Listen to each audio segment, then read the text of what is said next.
We're live? Yep.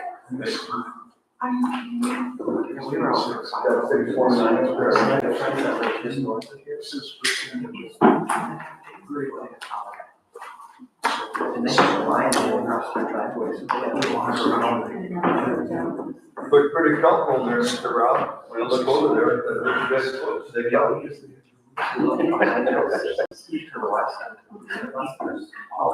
Different color socks? What's that? We have different color socks? This was just straight from the high school, the hospital, that's the only one that fits, so. I just went with it. Yeah, You break it? kind of. With a chainsaw. All right, ladies and gentlemen, thank you for coming tonight. All in order, please stand for the pledge. I pledge allegiance To the flag of the United States of America and to the republic for which it stands, one nation, under God, indivisible, with liberty and justice for all. All right, thanks for coming in tonight, everyone. It's a super nice day we're having outdoors. No storms like we had here 2 weeks ago. It's gonna be nice for us throughout the whole meeting. Get things started here. If we could get the adoption of the agenda, is there a motion? Thank you, Jill. Is there a second? Second.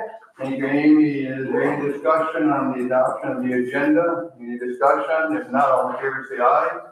Aye. Opposed? Motion passes. Thank you very much. Consideration of visitors. We have 2 people here tonight. We have 3-minute discussion with the board tonight, Mr. John Anderson and Jake Humphrey, who's here. So you see the 30-second mark down here by Vanessa. We start wrapping things up for us. So, Mr. John, you're first, sir. I know thanks for allowing the discussion on it.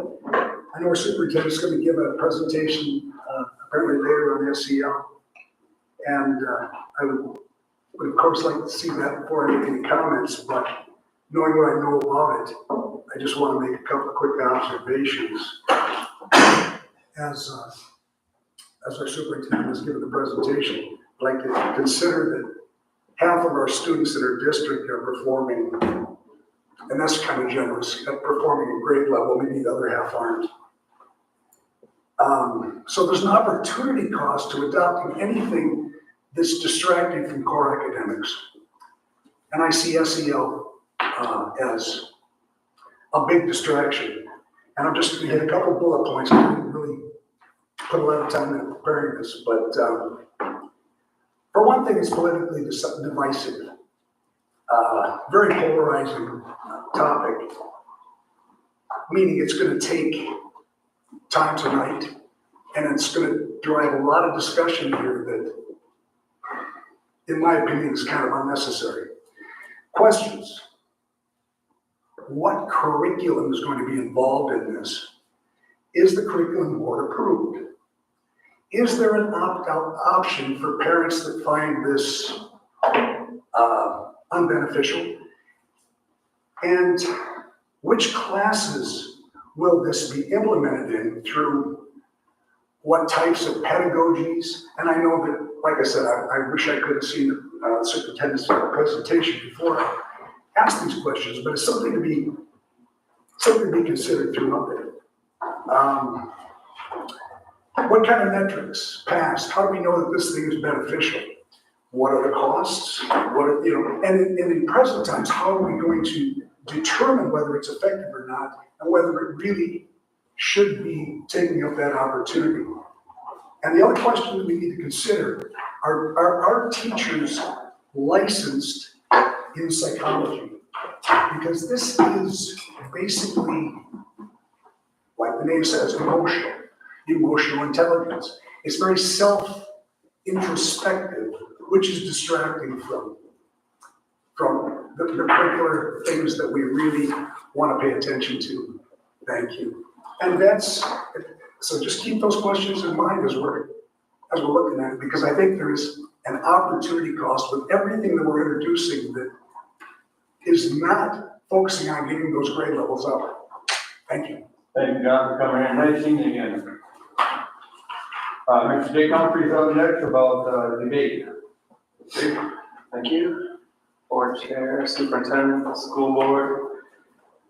executive board and community members. I'd like to start off by saying I was at the football game last Friday on a beautiful night, and I know we're only a week in, but I had talked to many students, parents, and faculty members, and everyone to a T was saying how great the start this year has gotten off to.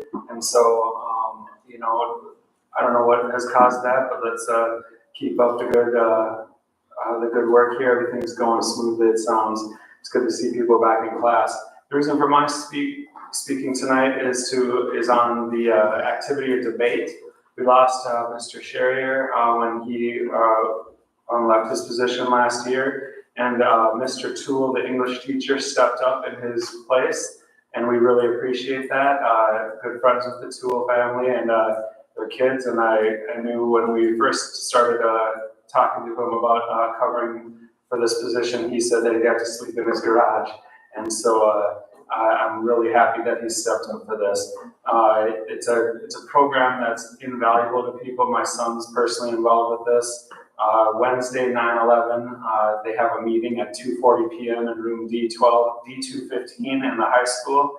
It's open to all 8th to 12th graders, and these kids and their families are welcome to find out what it's about, and no pressure, but it's an activity that I see in my son in particular has huge measurements of other effects. It translates into everything else that he deals with, his communication skills, his courage, his intelligence, and it's very good for a life skill to learn. These people really go far in life if they're good at it, and I really appreciate Mr. Toole stepping up to keep our fledgling debate team in action. And a little known fact is that the only St. Francis club or sport or activity ever to win a state title was debate in 1983. So I think it was 83 actually it was one that Sherrier won nationals, but then I may be wrong on the other day. If I was in debate, I would actually know these facts, but it is the only state championship that came from St. Francis. So anyway, thank you, Mr. Toole, and if you're interested in debate, come check it out. It'll be around. Thank you, Grace, for coming in tonight. Thank you. All right, next up is the consent agenda, or a motion to accept consent agenda. Motion by Jill, thank you. Is there a second? Second by Rob. Thank you, sir. Is there discussion on consent agenda? Discussion, if not, all in favor, say aye. Aye. Opposed? Motion passes for consent agenda. Thank you very much. Next up is information items and reports. The first one out tonight will be SEL, social emotional learning discussion. Mr. Superintendent's going to kick it off for us. Yeah, and I really don't have much of a presentation. I just included information, the background information sheet, because I think board members had requested a chance to discuss during tonight's meeting. So I'll keep my part really short so we can have more discussion. And one thing that you'll want to look at is the SEL brochure that was developed by our curriculum and instruction department that talks about what social emotional learning includes, the 5 core competencies of social emotional learning, which are self-awareness, social awareness, responsible decision-making, self-management, and relation skills. And then also just a reminder that SEL does not include things like critical race theory or mental health services in the classroom, group therapy, individual mental health services, religious teaching or anything like that. So it's not those kinds of things. And also I want to, so certainly if you have questions about the brochure, feel free to bring them up during the discussion. I do want to point out one thing.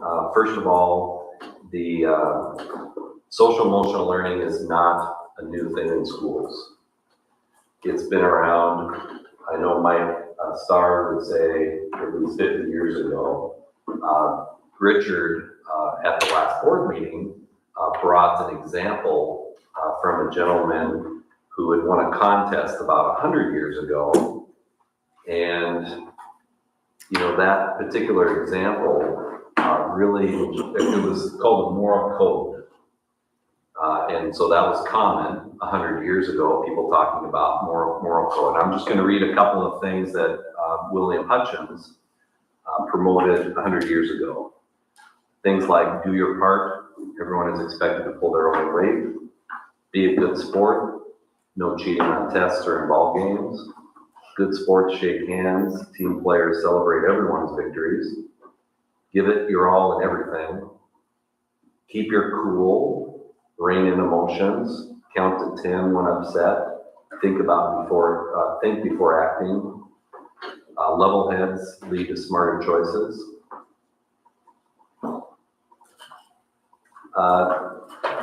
Stand tall, listen to your elders, but choose for yourself. Being different was not something to fear. Courage is admired. Problem solving is a prized skill. Spread kindness, the golden rule. Gossip was frowned upon. Be dependable. Promises are meant to be kept. Punctuality, honesty, owning up to mistakes, fixing mistakes, reliability are all important. Team up. Work well with others. Keep shared spaces tidy. I should really focus on that one. A sunny attitude is encouraged. Chase the truth. Proof important before jumping to conclusions. Stand up for what's right. Honesty with yourself and others. That was 100 years ago.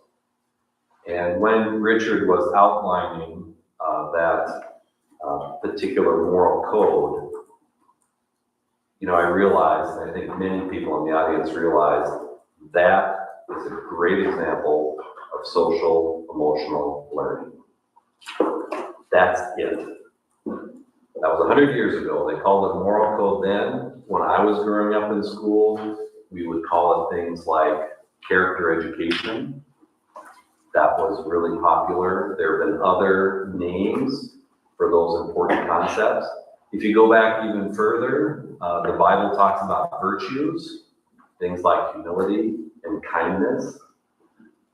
So it's not just a modern day thing. It's not something that Karsten brought to St. Francis. It's truly a part of our social culture, our history, and everything in schools. In fact, I was talking to one colleague a few months ago and mentioned, the concerns or questions about social emotional learning.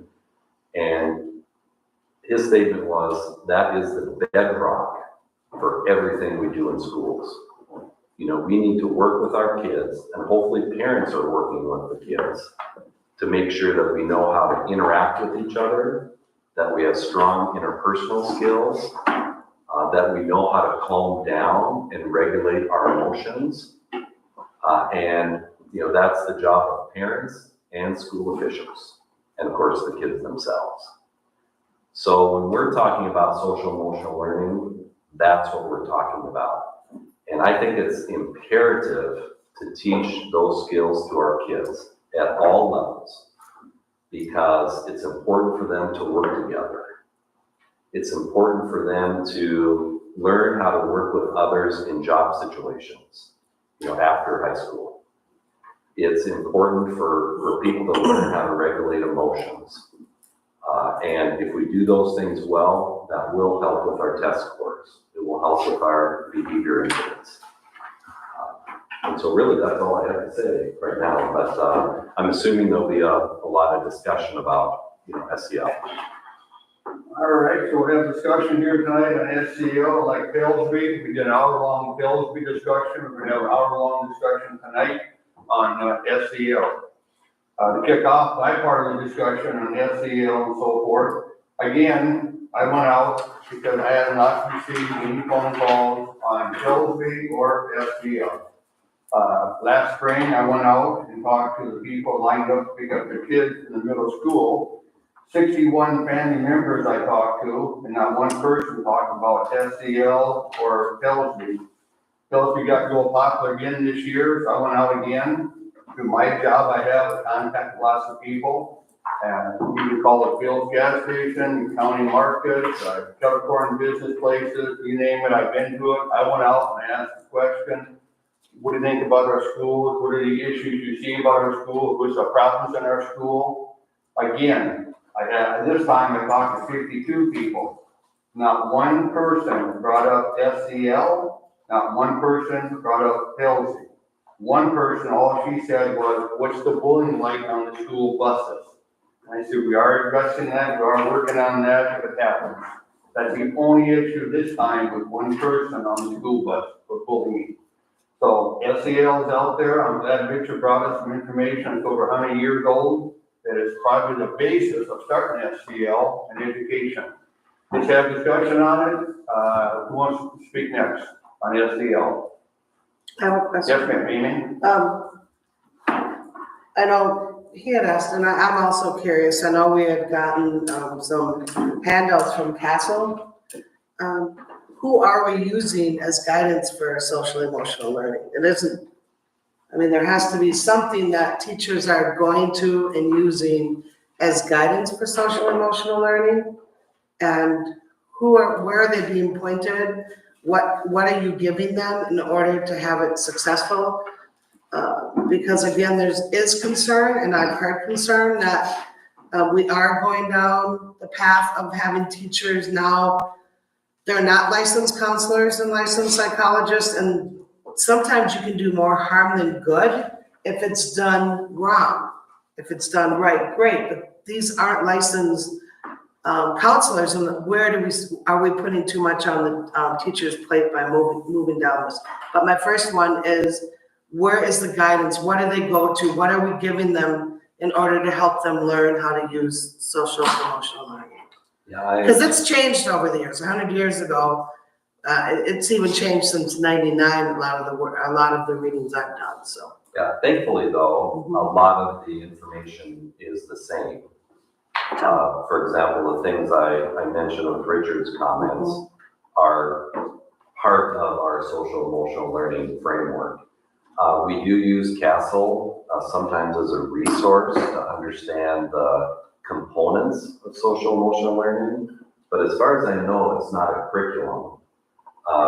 We look at other curriculum to support the components of the framework that we want to focus on. And so we have the second step curriculum, for example, for elementary schools. We don't have it at the middle school or high school, but it lists the different curriculum work that we use with our kids.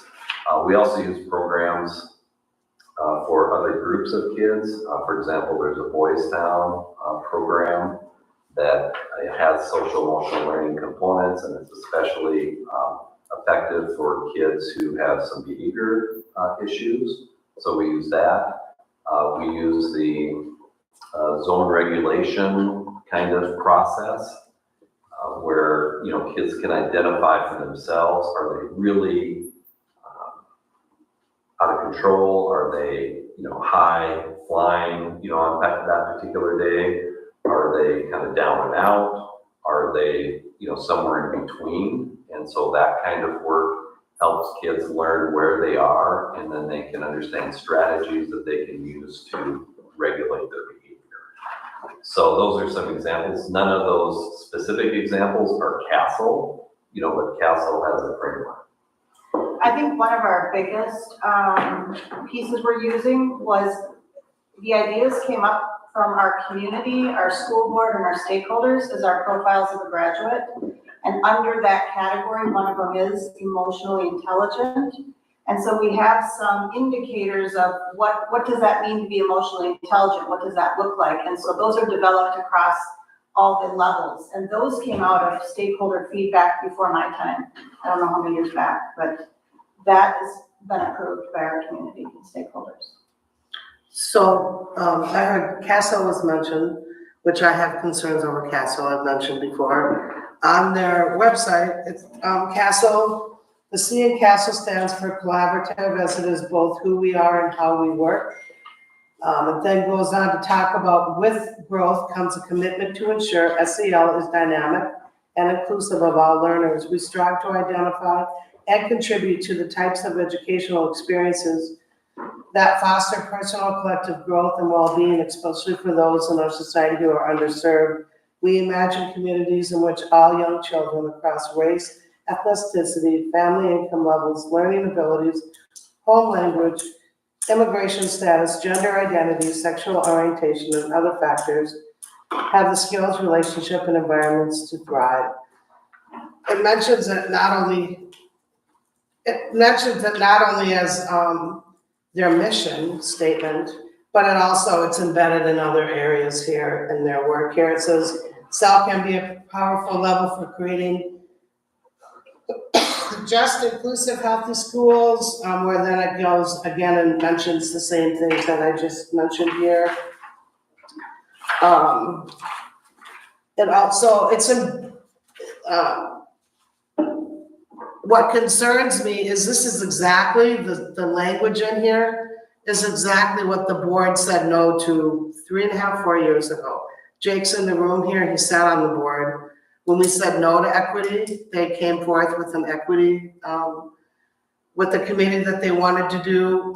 The board said no, we then came up with, I'd have to look it up, I should have printed it, but it was an equal opportunities committee where you're not focused on race, ethnicity, gender identity.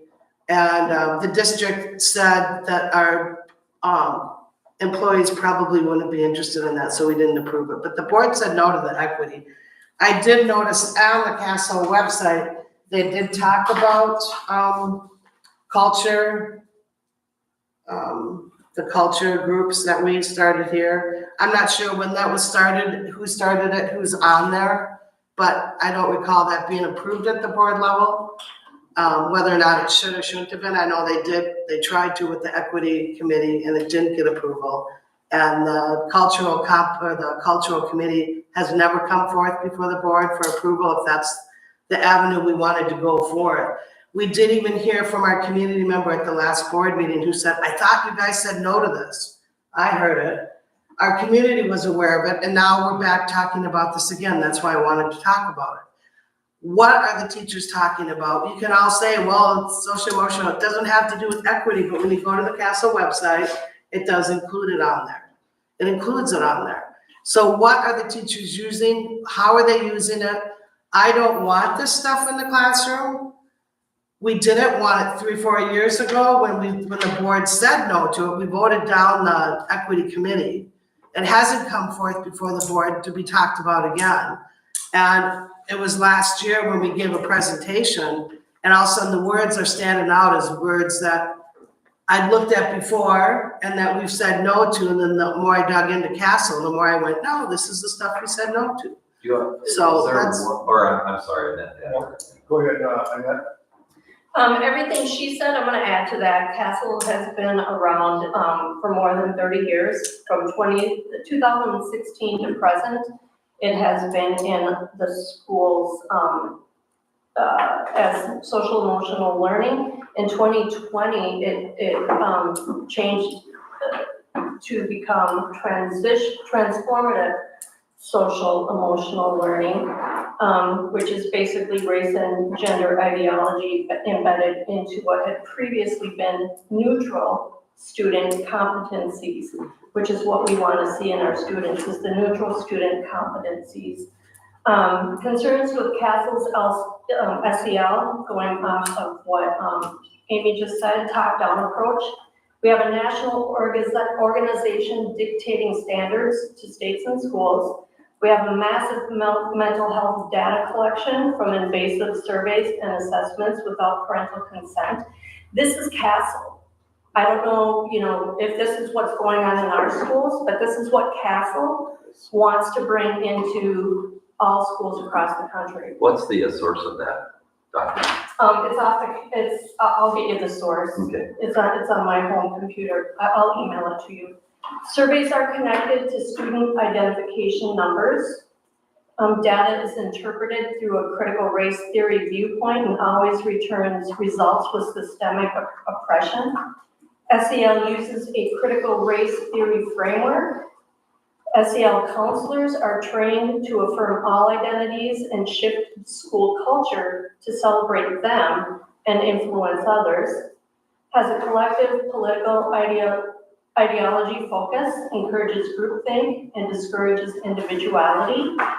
deconstructs a child's identity and modifies student values, beliefs, and behaviors to accept new social norms. Questions who has the moral authority, the individual, the group, which group? Changes how problem solving works, uses a restorative practice discipline, which places behavioral issues on society rather than with individual responsibility.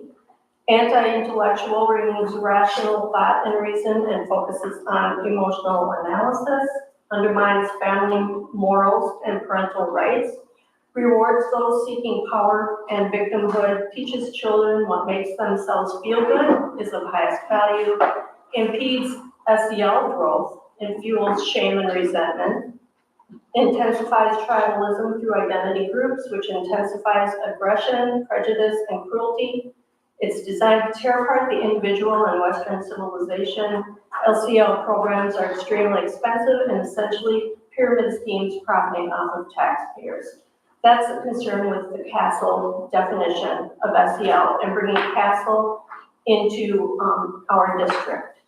And again, who wrote that piece of paper? I'll get it to you. I have the, Where it came from, or university, college, out of state, in-state? yep, I'll get that to you. I'll email it out to And if everybody. I could just respond real quickly, I think that information is completely wrong. Completely. So there's two sides to every coin, right? And I'm right And you're right.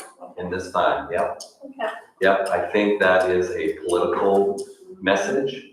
I think it's a message intending to erode something that's important to us. And I'm not sure if I agree with any of those comments about SEL or CASEL. And I realize there are always two sides. It doesn't mean that there's truth in both sides.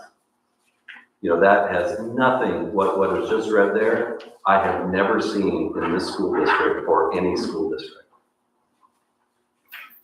Never. Yeah, that's why it's important, when I look at stuff and read a lot of stuff, especially today's political world, everything has to be verified. Who wrote it, who said it, where's it coming from, so you have a better understanding of who is this individual who wrote something. If we don't have the name of the individual, where they came from, I'll get you the information. Yeah, It's a valid, viable. but with today's I'm not picking.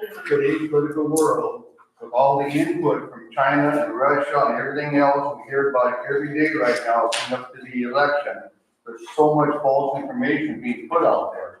And there's two sides to every story, we agree, yet you have to know where it come from, who wrote it. Verify. I'll verify, I don't care if you're what political party, you have to know today ask to verify. Next And, you know, discussion, or Superintendent? yeah, and that, you know, said that she'll share the source, which is good. Just a couple of comments. First, our questions. Amy, the culture groups you talked about or committees, is that the multicultural student group or? No, it was called the equity committee that came forth, asked permission to start it, and the board said no. Gotcha. And we had renamed it, we had Walter Hudson develop it with us, he's a representative from from Albertville, St. Michael. He actually developed it for us, and I think it was called the Equal Opportunities Committee that we were going to approve. And at that time, Ms. Geese, if my memory serves me correct, I said, should we adopt this one? And she goes, well, I'm not sure if the employees would be interested in that one. So we didn't adopt it, but it didn't give permission to start with the equity. And this is from the CASEL website. This isn't some article. This is straight from CASEL on there, and it's mentioned a few times. So this isn't some who wrote it, who pretended that they put this on the CASEL website. Any one of you can go to the website right now, draw it up, and it's under, you'll find it under our mission. Our mission and work at CASEL, and it has this paragraph, and there's a few other places that it's also mentioned in too. I think some of the concerns with parents and myself is that it distracts from academic learning, if we're talking about, and again, it's teachers that they're not counselors, they have no training in psychiatric work with students, so it can be harmful if you're using it in the wrong way. Some parents fear that SEL is a way to indoctrinate children about gender identity, racial inequity, and sexual orientation. Again, I read the paragraph here. That's from Castle. This isn't Amy Kelly making this up. This is from their Castle website. Some say SEL focuses too much. Some people say that SEL programs focus too much on children's identities, such as their race or gender. So that's just, and I share that concern. I see our academic test scores, so that's why I asked, what are we using from Castle? Because if you go to their website, you can see this on their website. Can I ask, name one specific thing in our school district that we're doing that you would object to in terms of SEL? That's why I'm asking, what are you using? I don't know what's gonna come up in the classrooms this year, Mr. Anderson. I don't want it to. So you. That's why I'm asking, that's why I'm asking, where are we getting our information from SEL? Because it has changed into transformative SEL. So you have not seen anything in our school district that you'd object to? You're assuming that we're gonna do those things. I'm asking to have a conversation. These are concerns about SEL. What are we doing here? Give me some, and our parents, some type of assurance that you're not doing this, because this is on the website. I'm not gonna accuse anyone. I asked to use Castle. Where are our teachers getting their information to use SEL? Because I want to be assured that we're not going down the slippery slope and that we don't go down the slippery slope. That's why I want to talk about it. Nate, that first. Amy, do you have any issues with the flyer that is put out by the district for what SEL is in our school district? No. Okay. Not so- that I see So from does here. does that take your concerns away of what might happen? With this is the definition that our school district is using, this is how we are using SEL in our classrooms? Does that take away the fear of what could happen or what, because it is very confusing. You're saying that it's bleeding into the classroom, I said this is on the Castle website. but you said earlier that it is bleeding into the classroom. And that people have said it's bleeding into the classroom, but we don't have any examples of that in our district.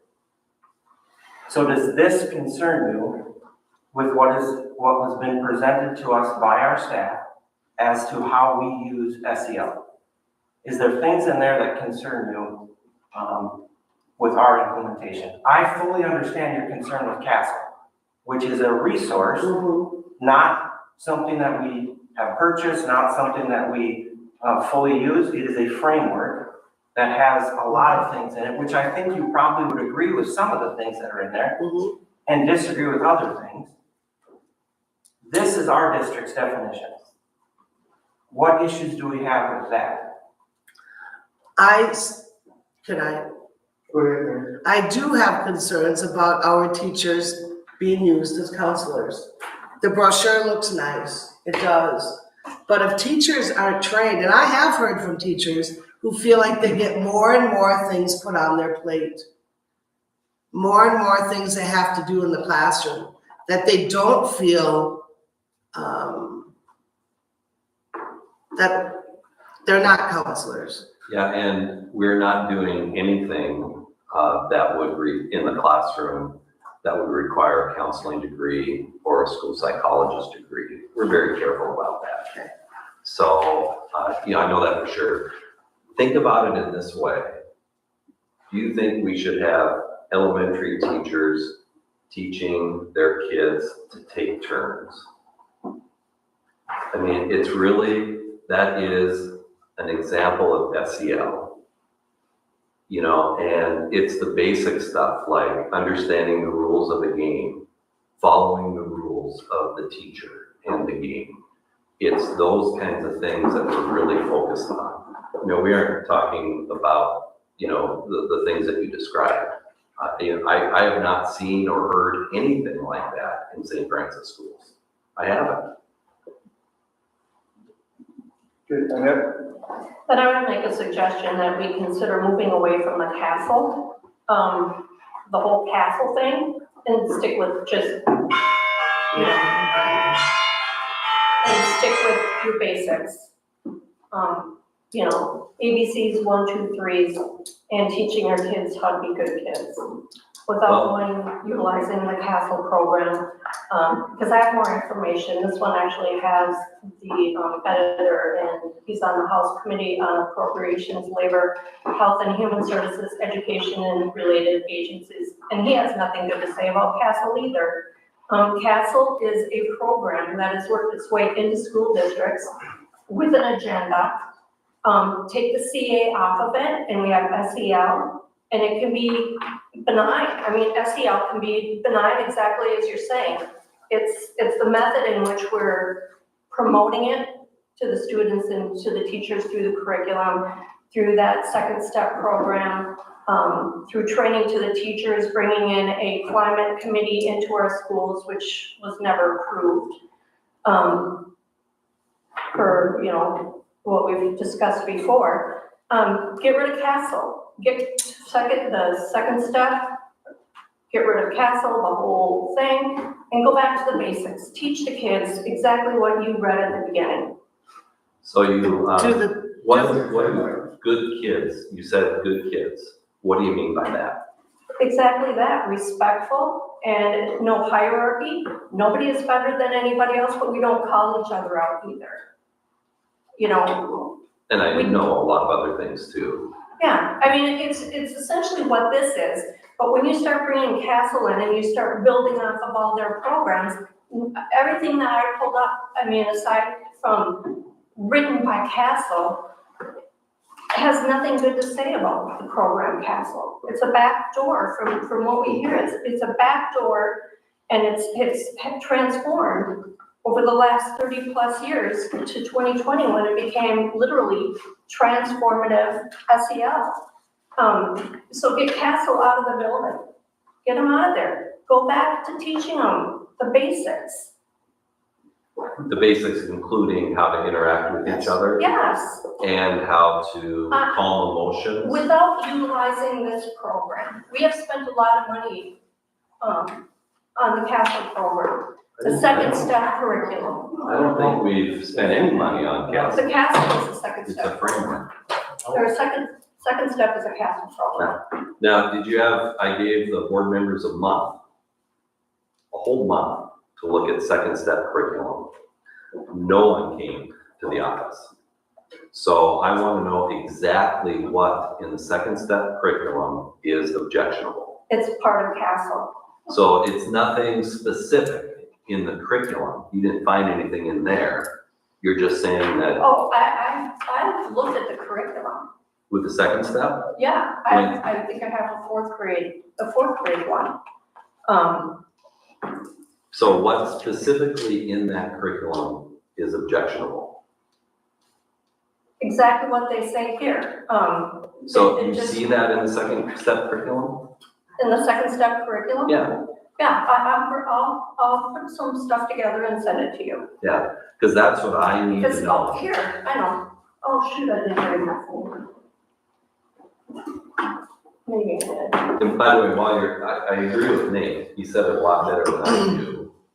But, there are things in kind of the information that Amy shared and Annette shared that I don't agree with either. And so whenever we have a curriculum, or in this case, a framework, we analyze that and figure out what we're gonna focus on or what we're gonna use. So, but the second step curriculum, I haven't heard any objections from anybody, staff members, parents, school board members, and it was available for all of us to look at for a month.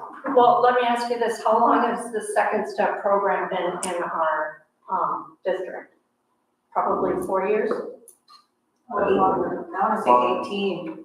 Long time. Okay. And I think preschools have it longer. Okay, so the second step program prevents, and this is out of the grade 4 book. Prevents, this is a pretty serious statement. The second step program prevents problem behaviors, peer rejection, impulsivity, antisocial behavior, low academic achievement by developing students' self-regulation skills, social emotional competencies, and school connectedness. How long has this program been in our schools? And have we seen an improvement? Things have gone downhill. That's not true. Okay. You know, this past year, our discipline data went down significantly. It was truly breakthrough changes in terms of major incidents, minor incidents, out-of-school suspensions. It was a great year. There's no doubt about it. And I'm not saying that it's because of the second step curriculum, which is elementary focused. Maybe that's part of it. But there's a lot of great teaching going on, a lot of emphasis on SEL skills. The board approved some extra administrative support, and that made a difference. But the behavior incidents went down significantly, and we ought to all be proud of that. We all had a part of that.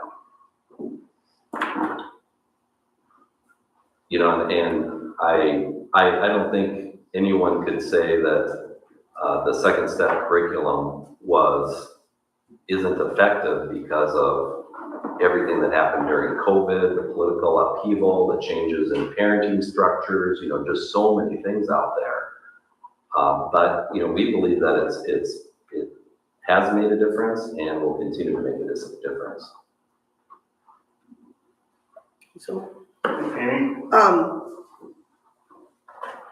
when you talk about St. Francis has their own SEL, I believe you. Mm-hmm. But I do have concerns when you bring in Castle.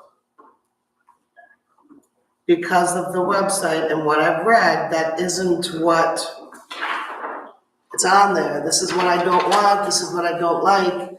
So I would like to have us disassociate with Castle. And I don't know how you go about then SEL, but I believe that I'm not a fan of Castle, and because it's all over their website, my fear is that it's embedded in there, and sometimes you're teaching it, and you don't even know you're teaching it. Again, I have not seen or heard anything that would be objectionable. I don't think to anyone here in our school district in terms of SEL use. Maybe I'm wrong. You know, we're all people, but I think it's handled really well. And you know, I've talked to teachers, some administrators about it. I looked through the second step curriculum, and you know, from what I've seen, I'm very confident. I realized a few years ago when Castle changed their framework, 2020, right? Mhm. Yeah. 2019. That I knew that would create some potential issues because it did change. But that doesn't mean we've changed our approach to incorporate those particular items. I mean, there is real value in the Castle framework. And we just have to choose what we're going to focus on and what we're going to implement. My concern going forward as well would be the Castle and the Pellsby standards, how they come together. How they work and how they would work together down the road. Again, I would like to see Castle not be a part of our curriculum. Or even as a guide, because I will, Great. do you recall on this, I could pull it up, but I went to the second step curriculum and I happened to just pull up something on white supremacy in the classroom or something. So there is some types of embedded, whether or not hopefully our teachers wouldn't use that, but that was from second step. Yeah, I haven't seen that in the second step curriculum. We only have it, I believe, for preschool and elementary. So I haven't looked at middle school and high school because we don't have that here. So, and I know that, you know, there are other program offerings. You know, Second Step isn't the only SEL, you know, curriculum, but yeah, we're using it for preschool and elementary. And I haven't seen anything objectionable in that. Where is our academy moving forward, and are they a part of it as far as the any type of Pellsby standard, or are they developing a class for teachers, and if so, what is it? So that the board is aware of anything. I mean, I understand it's what there's only for tier 2 and was it tier 3 licensure, but they're also, every kid coming out of college has been indoctrinated into this way of thinking, I'll call it that. I speak to kids who are in school right now going to education. Some of them aren't thrilled with that. Is our academy joining forces, and are they looking at somehow moving it in or being a part of teachers and their Pellsby standards? So we're meeting with them on Thursday to start that discussion. Okay. Can you keep the board apprised on those discussions and how and that will, if it will enter into classrooms, and if it does, how? And how we can keep parents involved in as far as the opting out, and, or maybe it would be opt-in? Yeah, it's gonna be a year-long process, I think. And I hate to throw this out here, but I honestly think that your real concerns might come out when the new social studies standards are implemented. You know, like ethnic studies and those kinds of things. We still have 2 years before that's implemented. So we're gonna be carefully looking at that. And, you know, I think the Pellsby standards and SEL, I understand your questions and perspectives, but, you know, I'm really confident in the work that we're doing. And I feel really good about that. But the social studies standards will be more controversial, there's no doubt.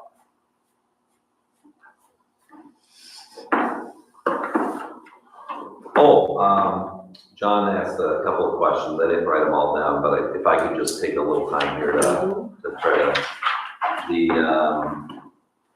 opting out of curriculum, it's in my administrative reports, and well, I mentioned this last time, that I had a legal counsel kind of review some curriculum opt-out issues. And so I came up with a first draft of a procedure that will more clearly explain to parents when they can opt out. And so, you know, we have some time, you know, to figure this out, because I want to do it right. But we do have the first draft. Cabinet looked at it not too long ago, and we came up with some questions that I want to follow up with the attorney so that we can, you know, kind of put that together.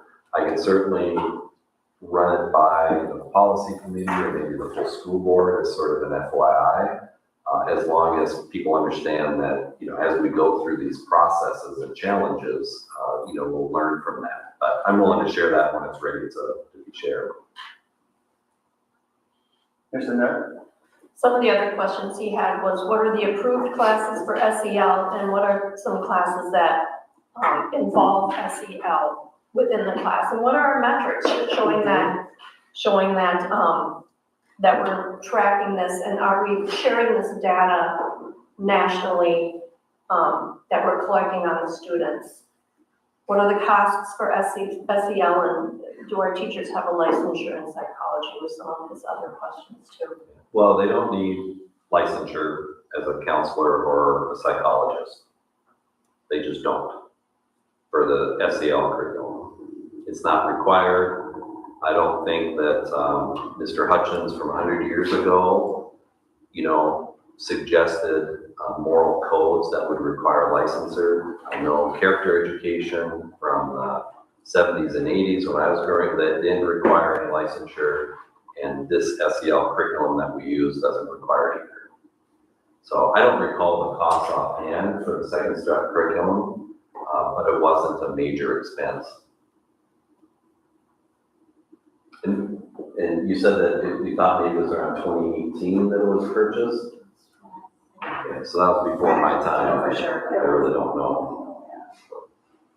What type of metrics, are we using to, support using Castle and their curriculum and SEL?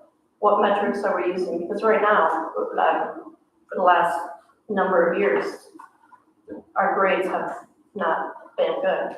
We're using major discipline incidents, minor discipline incidents, number of out-of-school suspensions, the number of harassment and bullying reports. There may be one or two others as well. That's all related to this. Most of the assessment, though, will be done, by classroom teachers, especially the elementary teachers who know, they're the ones who are going to know if kids are taking turns, if they are letting each other speak, if they're, all those kinds of things. And those are really hard metrics, to quantify. But certainly from a district perspective, the ones I mentioned are the ones that we're using.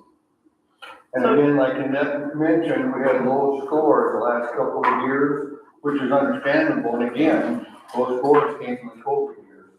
And now we're seeing a big change happen. We have coaches out there, we have a new reading act out there, we have math people out there. We see some good things happening in the near future. So I agree with Annette. We didn't have low scores, but yet that's nationally known across the nation. Not just in our district, not in our state, across the nation, we track that information. Everybody had trouble. Yet we see some stuff getting improvement. We're still looking at all the grades out there. Is there enough money? Was there enough money? Was it used properly to help these kids improve? And it comes down to teachers doing their job and the kids doing their job to learn and listen in the classroom. Mr. Nate had a hand up. I've got one comment and a question to the superintendent. So, SEL is not a separate curriculum. It is not a separate purchased curriculum. It is the 5 core competencies that are on that flyer are embedded into some of the curriculum that we have approved in what we do in our classrooms.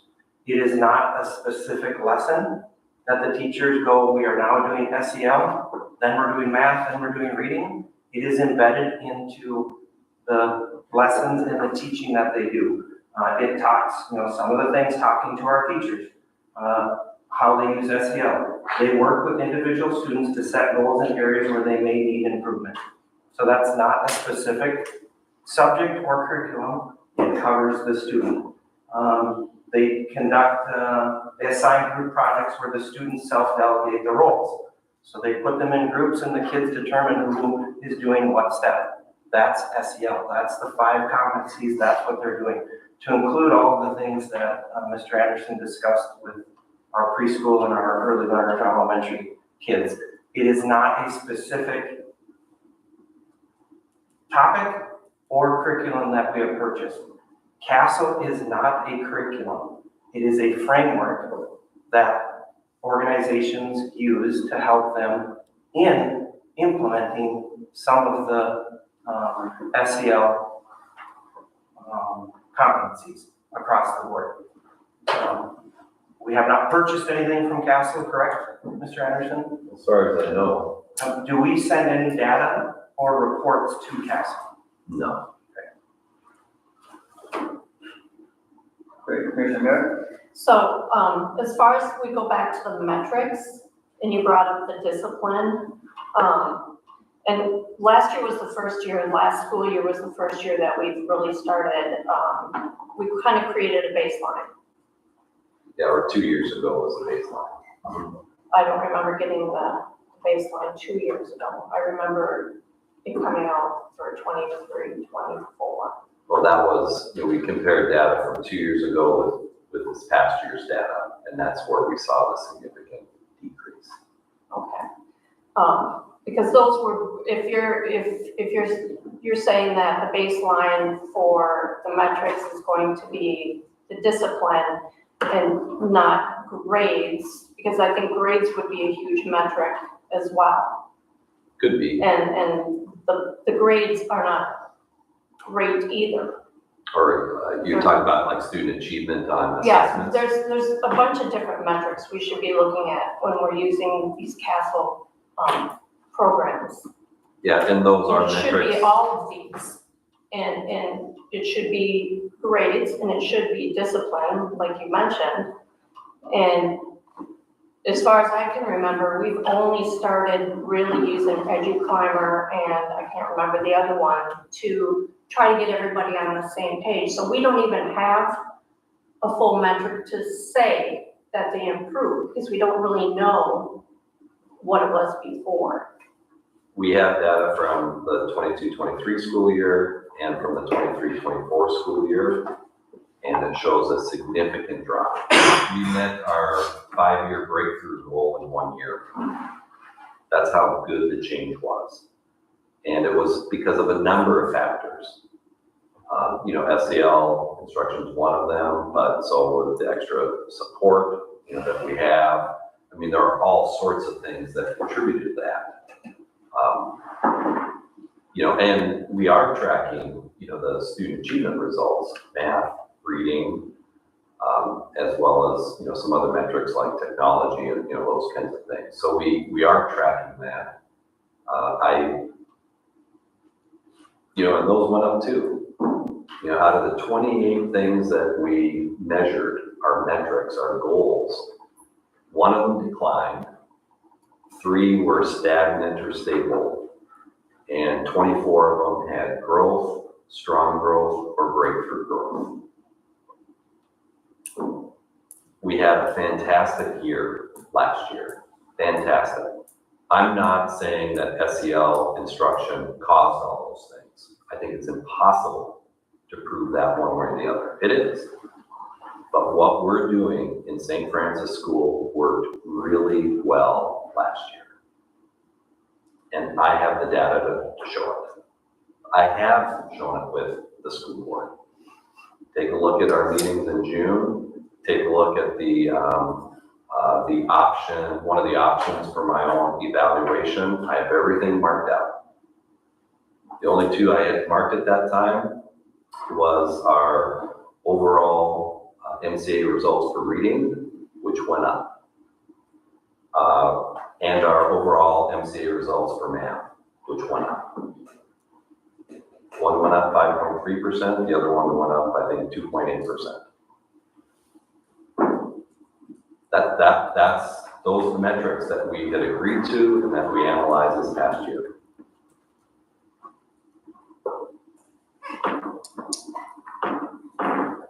Okay, further comments, discussion, any more? Information when it relates to the board, we have one here.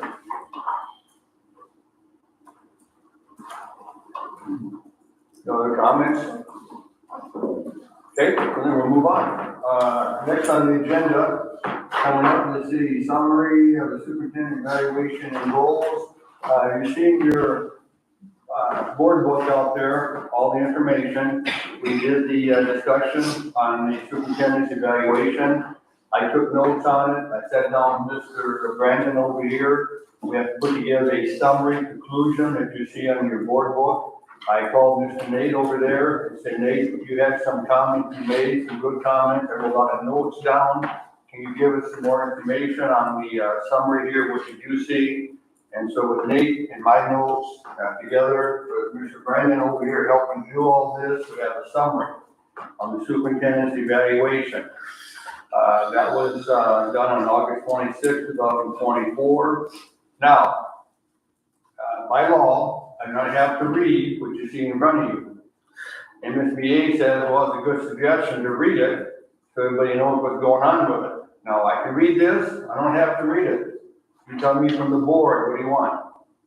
You want me to read the whole paragraph for you, or you can read it yourself? I'm comfortable either way. Any questions, Rob? I guess it'd be more for the audience, we've got it right in front of us, so maybe they pull it up there. Okay, yeah, we remember I don't know that I more need to hear, I don't know that I need to hear you read it. Well, I can have Rob read it, but no one can hear you. That is one of my weaknesses. I bet you didn't have much of a weakness when you touched your toe, did you? With, noise, the loud voice? I heard me at your house. So, all right, so up on the board there, you'll see on the screen, the performance areas review, the summary of the main comments, all the way from 1B, all the way through to 7 Foxtrot. There are 9 areas, 9 elements that we did have discussion on. Notes were taken, put together on each area. Does anyone have any questions about the summary and conclusion? Now, one thing I want to do here, and I had a file, and I'm used to files. I'm not used to some people around here that can go completely paperless in their office and HR and so forth. I have paper file on each and everything I've ever done. And that comes from a military day, that's why I have paper file. My first file on the superintendent, I cannot find it. I'll be honest with you, I've told you before, I do not know where it's at. This one is quite full. I asked Vanessa to have me a copy, a hard copy of this to go on the file. Because in January, when you have the, what do you call it? Reorganization. The reorganization meeting, this file here will be given to the new school board chair to have exact copies of what we did this year and what the follow-on for the following 4 years for the next board. Just so you know, we will have a nice file. But again, you have all the information, all the elements are right here in your board book on the screen. Any questions about the summary for the superintendent? Do you see anything that I missed that you want to have added to it? We should do that at the end. Yeah. Mr. Rob? Sorry, but they're just pointing out your grammar, your errors, so. What did you see there? Just the blue underlined words need to be corrected. Say again? Some of the wording needs to be corrected. The wording? Yeah, just The title. blue underline, it's up there. Okay, talk to me, where at? Well, I haven't even read them all, but it says it's when apostrophe S and it shouldn't be. I think holistic is spelled wrong. Okay, so it's just some grammar stuff then. Right. Okay, give that to myself, Mr. Brandon, we'll fix that. Yeah, we can take care of that. If you would, send that to Brandon, and then correct Mr. Brandon, you have this back in your computer. Yeah. So we'll get the grammar stuff taken care of. If you see something, please give it to us. Yeah, I didn't see it at first, I only saw it on the board there. Okay, good. No problem. Anything else about it? The summary?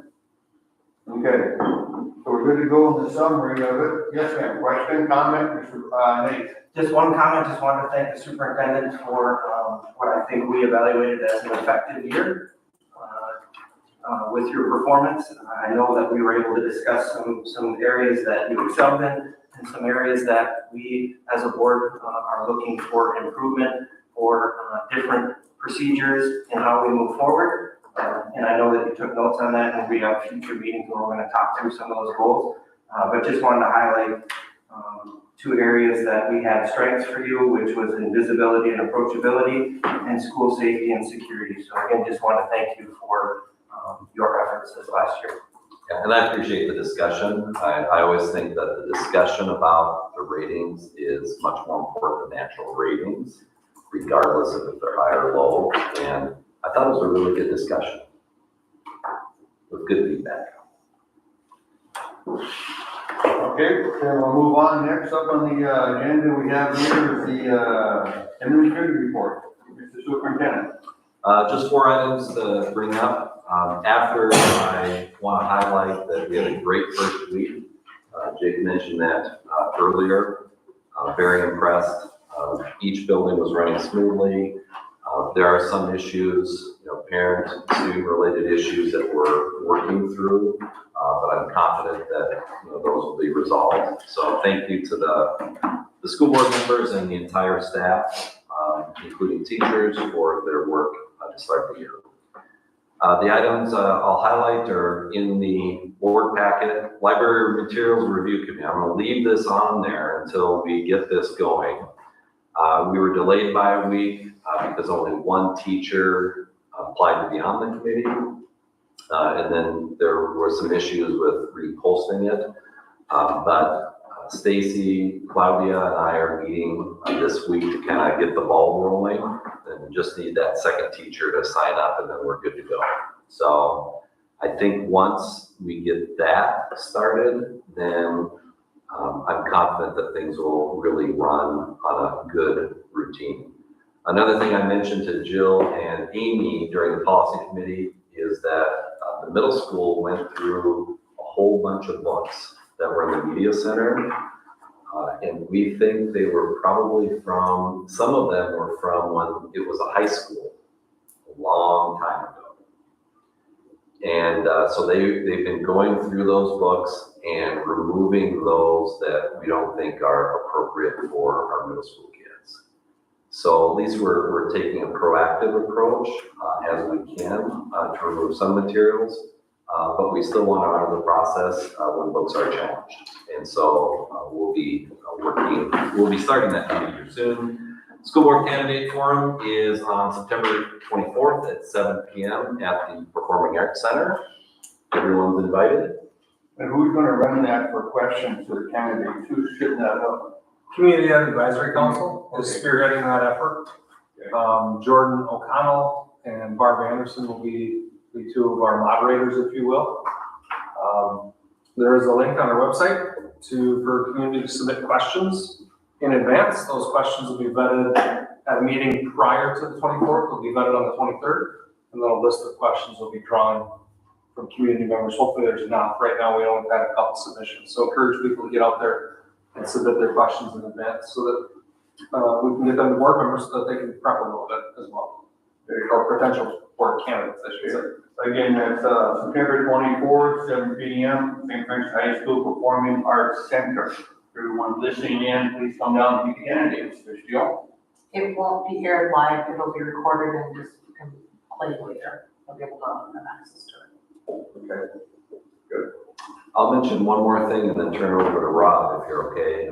Curriculum opt-out procedures, I mentioned that earlier. It's an important topic for us, and so we'll keep working on that over the next few weeks. Okay, Rob, question? I'll try, but I'm sure Mr. Lindquist knows more about this than I do, but Minnesota State High School League, when they first started, just governed grades 10 through 12, because that's what I think back then high school was considered. So up until now, 9th grade, if you have a true 9th grade team, they're not covered under the Minnesota State High School League rules or insurance. So now they're finally, after decades, looking at adding 9th grade as a covered sport. What that is. Just that it's catastrophic insurance that covers 9th graders. So that's just the update. And you get to vote on our behalf between October 4th and 18th. If anyone has questions, can they contact you? Right. Or Annette? I had a question for you. Oh, Good. And that question? Yes, Go ahead. I was just looking to see if we could get an update on how the buses are running. I don't know where you guys want to maybe have some information on that. I know there were some concerns. sure. And Brandon, do you want to respond to that question about just the bus services as the school year started? Yes, I know there's a new routing software being used this year, and some of the times have not been as tight or as close as we would have liked to. The drivers worked really hard last week when they actually were able to drive the routes and come back and provide feedback on the routing. And I believe by the end of last week, there was better information provided to the parents so that it was more accurate. And there would be work done to address any of the issues with the new software. Yeah, and one of the, I'll add to that, is that the new software did have a way to share data with our student management system called Infinite Campus. And so that's why the transportation department had to email parents with new times Now I authorize spending some money, hopefully it's a couple $1,000 at all, to have an infant campus develop that script so that the data from the transportation department can be on the infant campus program. So I'm not sure what the status of that is, but that will help a lot once that gets in. Any further questions of the superintendent for his report? All right, if not, we'll move on. Next up are action items we have here, 6.1, 2024, in the Iowa resolution appointing superintendent. Is there a motion to accept? So, So moved, or second? Second. Thank you, Rob. Discussion. It's an annual thing that we do every year for the superintendent. No discussion, all in favor say aye.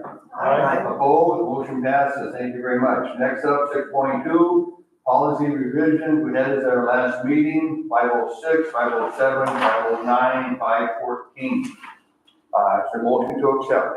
so Thank you, Jill, is there a second? Thank you, Nate.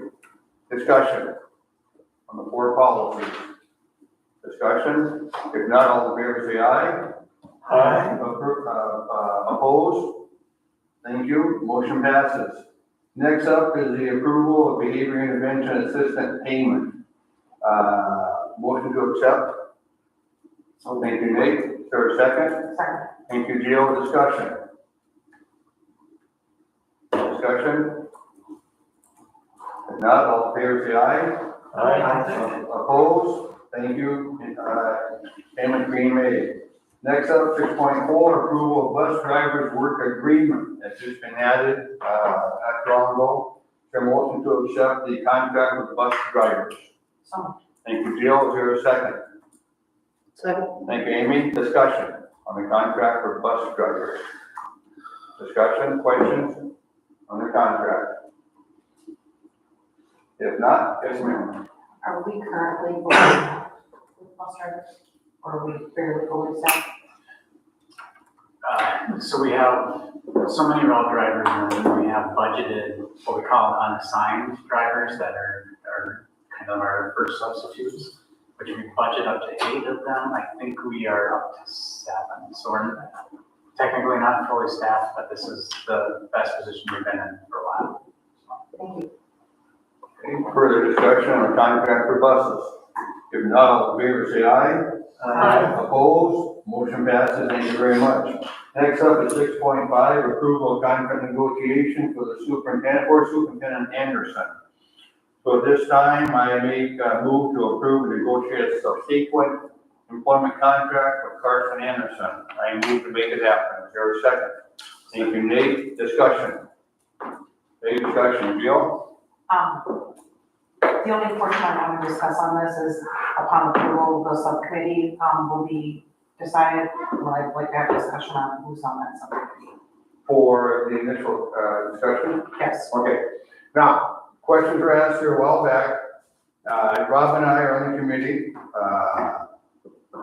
And Pam, Pam's on the committee, and Pam's gone. Good question popped up. Rob, I'm gone. I won't be here next year. That's a fact. Rob, we're hoping going to be here, right? Rob is running. Pam is gone. Pam and I are gone. But Rob's going to be here. Hopefully he wins the election. Who should be on that committee? I would like to add a couple of people to the committee because I want people on there now who are going to be here 2 years from now. After January, what are the 2 people? We had Nate and Amy, and Jill. Nate and Jill will be here for 2 more years for sure. So we should have 2 people on to talk about it, because they're gonna be helping the new board understand why this discussion happened, how we did it. So I talked to Rob about it, to do the contract. I'd like to have 2 more people on it. It could be Annette, Nate, or Jill. Between the 3 of you, which 2 of you would like to be on the committee for discussion? Can I Annette would like to be on it? Can I Okay. ask a question? Give 1 second. So Annette wants to be on it. Thank you. Jill wants to be on it. Good. Okay, you 2 are going to be here January for the next 2 years with Rob. Right? Okay. but I'm gone, so the four of us can get together. Just have a question by Amy first, go ahead. Has there been talk with the members that are on the committee now? Because this was approved last January by all of us here of who would sit on that committee. Has there been conversation with Pam? You're talking about. Of who will sit who sits on the committee for the superintendent for negotiating the contract? We approve it just like we do, Right, the all of ours, yes. Right, the discussion would be like any other union group, we just have a meeting with the superintendent, then we bring it to the whole board. No, I understand how it works, Mrs. Starr, that's not my question. My question is, have you spoken to the board member that's currently on the committee, Pam? Is she willing to step back? Because this board did approve her as being the person to negotiate the contract. I'm just, Actually, the chair appoints all committee members. I appointed Pam, yes, but Pam is gone. I don't want to have to wait 2 to 3 or 4 weeks to get this process started. so my question is, have you spoken with Pam about this? About her, Or did you just remove her? she's gone. She's not around for 2 to 3, 4 week or time frame is going to be absent. So, So I have not asked her about okay, it. so I you just have said- not talked to her about it? Correct. That's I have fine. not said, she just said, Mike, I'm gonna be gone. I said, okay. So that's why I want other people involved, not just me and Rob. I want other people to be here for next year. Yes, Mr. Nick. So you're adding 2 individuals to the committee? I'll appoint 2 more people to the committee. Brandon, is there any issues with 4 school board members Yes. meeting? Open meeting violation. That's right, thank you. Thank you. That's why everybody has a piece of pie here to speak up and keep it out of hot water. That is correct. That is correct. You generally usually would have 3 members, even any other union group would be 2 to 3 members if they all show up, if the union wants us to be there. So, Mr. Gill. I'm looking for where we approved it, and I'm not seeing that we approved it at our meeting. Well, no, the committee chair appoints all committee members. Right, but Ms. Kelly said we approved it at a meeting, and we did not approve it at a meeting. Right, if we just appoint, you all point down what you want, and I say yea or nay. Oh, got it. Yeah, that is correct. Correct. All right, Nate, thank you for keeping me out of hot water here. With 4 people, we'll be in trouble.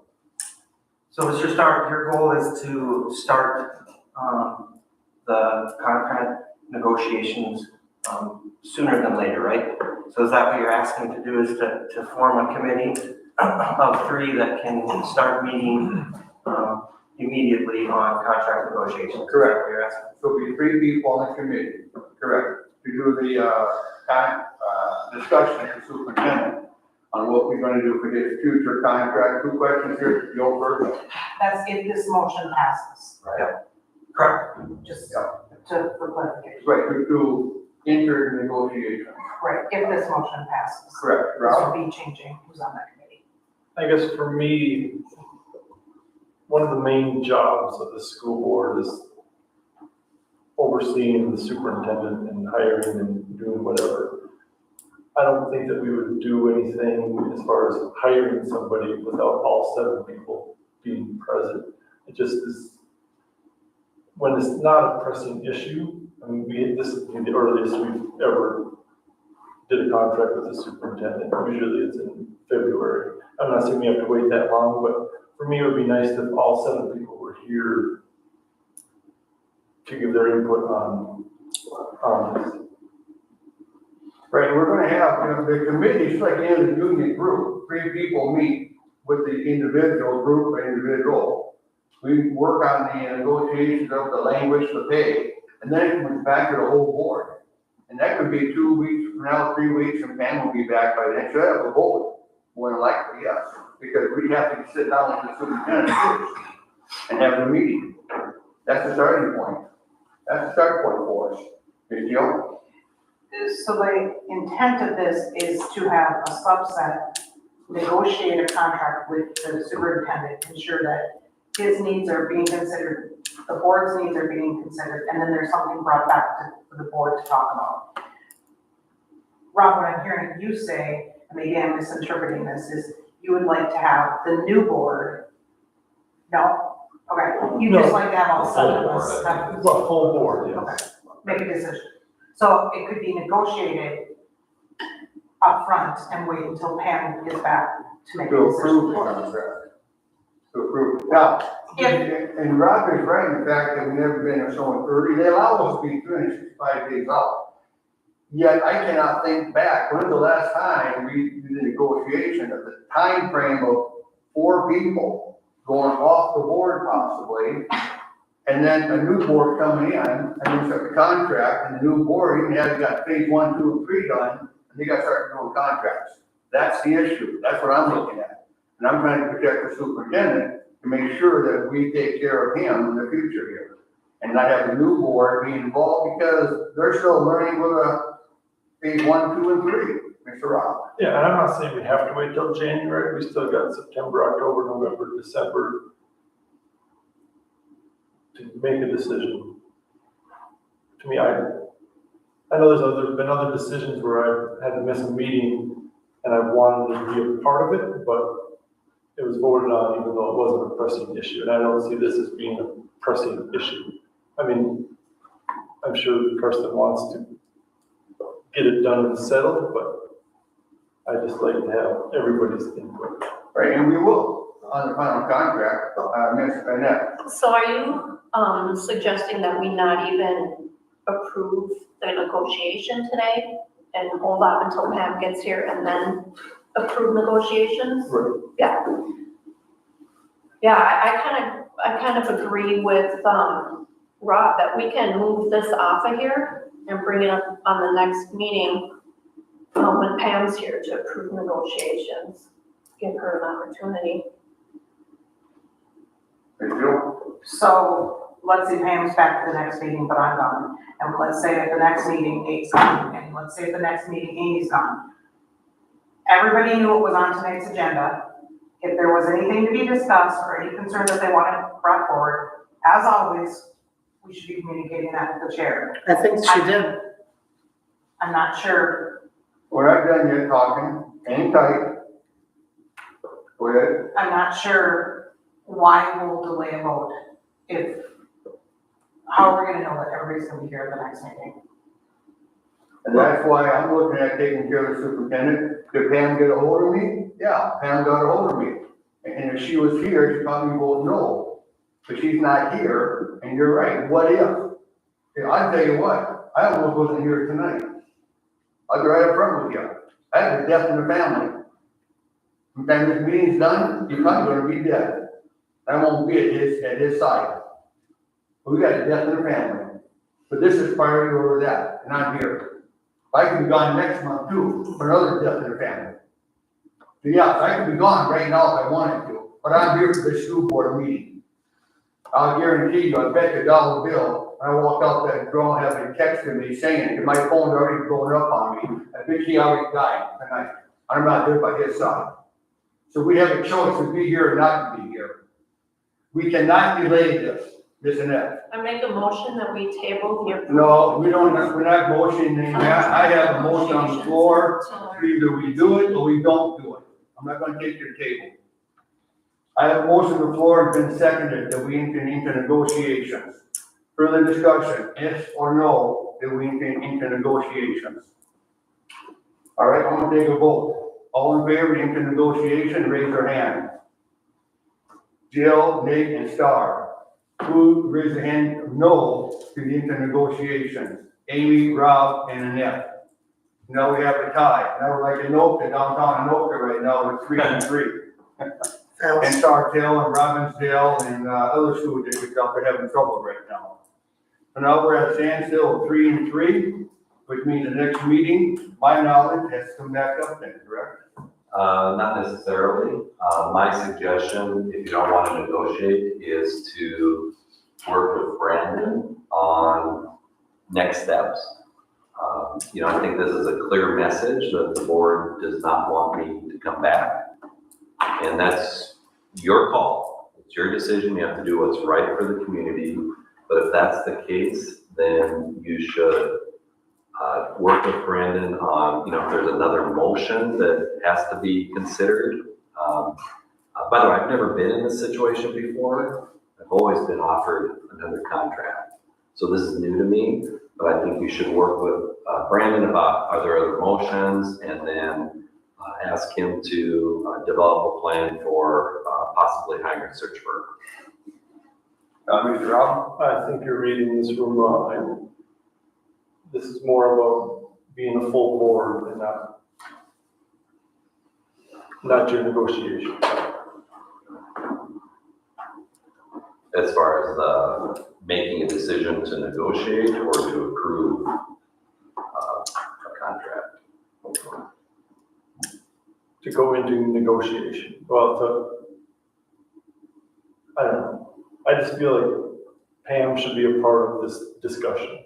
And I don't see waiting till the next meeting as being an issue. Yeah, and I don't know if Pam will be here at the next meeting or if everyone will be here at the next meeting. You know, my request, and it's up to the board, but, you know, I have a life plan as well. And the longer it waits, then, you know, it just makes, you know, forces some action on, you know, what needs to happen next. I'm sorry, I didn't mean to jump in front. Go ahead, Joe. I'd like to make a motion that this item is on the next agenda and we move forward on it no matter who's at the meeting. Well, Ms. Amy? clarification that we go through with the vote again, and that can be done, but the board can vote their conscience. I mean, you can't. So, I mean, I think there needs to be just, right now, I feel like we have one person who's just decided which way this board is gonna go with no discussion. That's it. We're gonna end it. I have the floor right now. You gave it to me. And there hasn't been a discussion on, do we want to extend the contract? If we do, how long do we want to extend the contract? Knowing full well that there is a full 4 people coming on this year. Karsten, I don't know what this board is going to decide because we haven't discussed it, but we don't have 7 board members here. And it is our most important role of sitting on a board is hiring the superintendent. He is the visionary. He sets the sail afloat. The school board is supposed to set the direction that we go. This is the direction we want to go, and then the superintendent gets us there. It is an important role to fill, and this board, I feel, needs to have full discussion, full board participation on that role. So I that's asked what I the was. question for discussion. You all have the time frame to bring up all that you want to bring up. And y'all didn't bring anything up until right now at the very end, after we had a 3-3 vote. I asked to have discussion. Give me your input, give me your thoughts, give me your ideas. It was very, very reserved. Mr. Nate? I was just gonna say the same thing. We had a motion, a second, and a time for discussion, but the only discussion was the makeup of the committee to negotiate, which led me to believe that we all were in favor of continuing the contract negotiations. There was no discussion about if we should do it, if we shouldn't do it, length of it, none of that. None of that was discussed. The only thing was discussed was the makeup of the committee. In my 12 years on the board, I've never seen a situation like this pop in front of me in 12 years. Ms. Annette? I'd like to table the approval of the contract negotiations for It's been voted down, it's a tie vote, it's already been voted on, you can't table something, it's a 3-3 vote. It's a tie. Pardon? There's a motion on the floor, it hasn't been seconded. I'll second that motion. The motion was to put this on the agenda for the next meeting. I'm doing it already, so I'll have it. Yeah, it's gonna be in the next agenda. I hope we have 7 people here. I hope we have all 7 people here on the next agenda, so we can have discussion on it. Mr. Nate? I would highly encourage us as board members, if we're not gonna be here, to send our comments and our discussion points to Mr. Starr. So if there's something that needs to get brought up, that he can do that for us if you're not gonna be here. I don't make my decisions based on who is at the board table and who is not. I make my decisions based off of the situation that we are in. So it's very frustrating to me. You can tell me you're not gonna be, I'll take the information, but it doesn't do any good because, the board's been doing these every year. If it's 5 or 6 people or 7. So we'll push it out, we'll have it on the next agenda, 2 weeks from now. And hopefully, Ms. Pam will be here with us. And hopefully nobody else will be gone. All right, we'll move forward then, it looks like. So that'll be a tie on that one right there.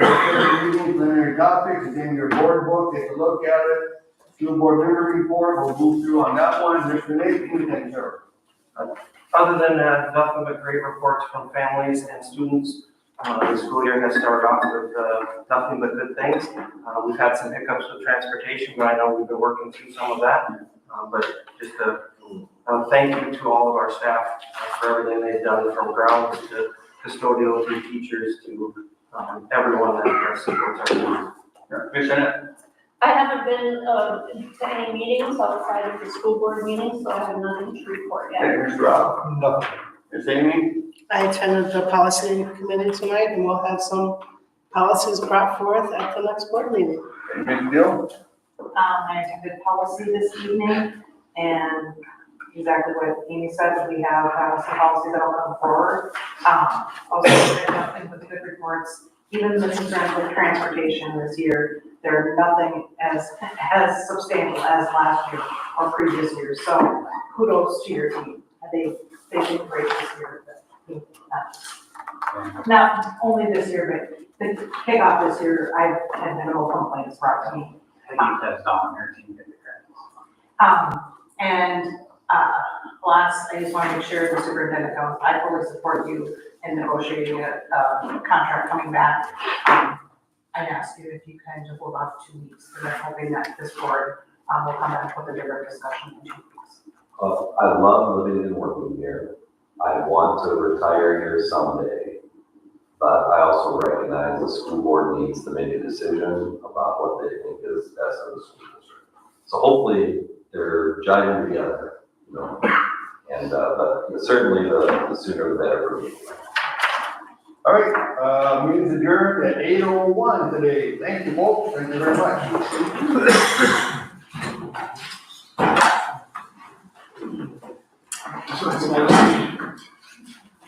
It is fine.